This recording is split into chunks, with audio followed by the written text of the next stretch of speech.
Well, Mike, we had to wait 1 year to get the rematch between Canelo Alvarez and Gennady Golovkin. And this fight had a lot more bad blood than the first fight. You had the positive banned substance test by Canelo Alvarez, all the talk from Gennady Golovkin, his trainer, Abel Sanchez, criticizing Canelo for that positive test. And then you get into the fight and you see Canelo Alvarez, for maybe the first time against an opponent of Gennady Golovkin's, be the bully in the ring, push back Golovkin in ways that he had never been pushed back before.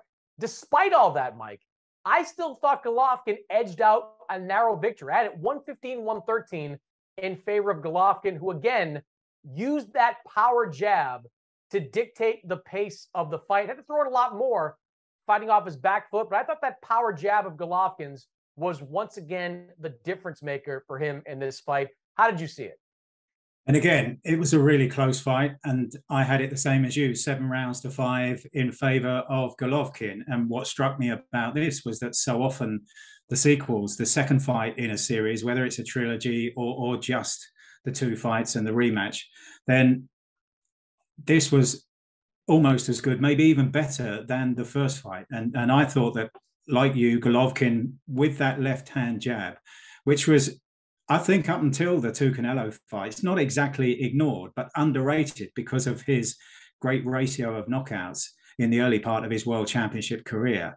And yet that left-hand jab was so important to him in setting up his attacks, in sometimes feigning the attacks.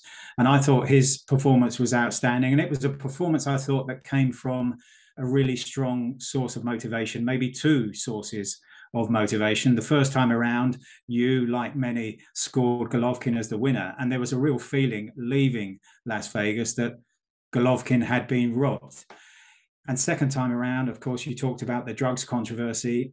And there was a very different kind of atmosphere in the build-up to the fight. There was an enmity of a different kind that wasn't there in the first fight. I remember being in the David Copperfield Theatre among a row of television, radio, and website reporters waiting to interview each of the men separately.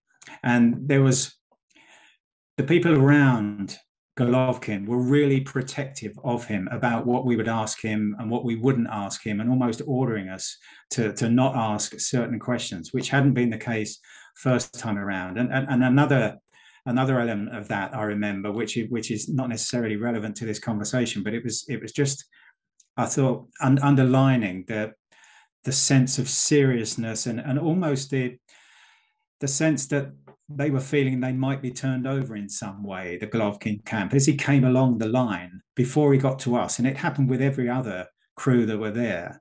One of his acolytes came up to us and said, "Whatever you do, don't shake his hand."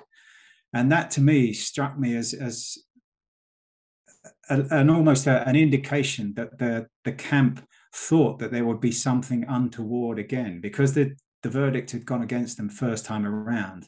They were almost suspicious of the boxing world being against them second time around. And I thought it was a fascinating insight that we weren't allowed to shake Golovkin's hand. And then we were told that we could or we couldn't ask certain questions. And that kind of element of that feeling of suspicion, almost paranoia around them, was something that struck me in the build-up to the second fight. And then I realized on the night that Golovkin had turned that into motivation, as well as the motivation almost as somebody who lost the first fight, coming in to prove his worth in the second fight. And I think he, for me, didn't do an awful lot different to what he did first time around. I think it was Canelo who made it a different fight, and another fascinating fight. And this time I didn't find it as difficult as the first fight to score. I thought some of these rounds were clear cut in favor of each man, but the sequel, which so often disappoints, this time around was, as I say, probably better than the first fight. Yeah, I'm not surprised that Golovkin went into the fight with that paranoia that you speak of. I mean, look, Canelo's kind of the house fighter in Las Vegas, the house fighter at the MGM Grand, or now at T-Mobile Arena. I mean, he's been on the receiving end of some very favorable decisions there. I mean, he lost the fight to Floyd Mayweather back in 2013, but one judge actually scored a draw in a fight that was certainly not a draw with Canelo Alvarez. He won a close decision against Erislandy Lara. He's won a lot of close decisions, not just what we saw against Golovkin the first time. So I can understand the level of paranoia they have going into that situation. I was just really impressed in that fight by Canelo's aggressiveness, by his willingness to stand up to boxing's boogeyman and trade punches with him. And I think that's a product of the experience of going 12 rounds with him before. I mean, going into that first fight, all Canelo heard was what kind of puncher Golovkin was, the knockout ratio, all the highlight reel stoppages he's had in his career. Well, he experienced that over 12 rounds and clearly decided during that fight that he could hold up to that type of power, and it changed the strategy that Canelo and Eddie Reynoso put together for that fight. So it was an excellent strategy. I also don't think Golovkin was prepared for it. I mean, if you remember during fight week, all that Golovkin and Abel Sanchez would say was don't run, don't run, don't run. Don't make it like the last time. Stand and fight with us, trade with us.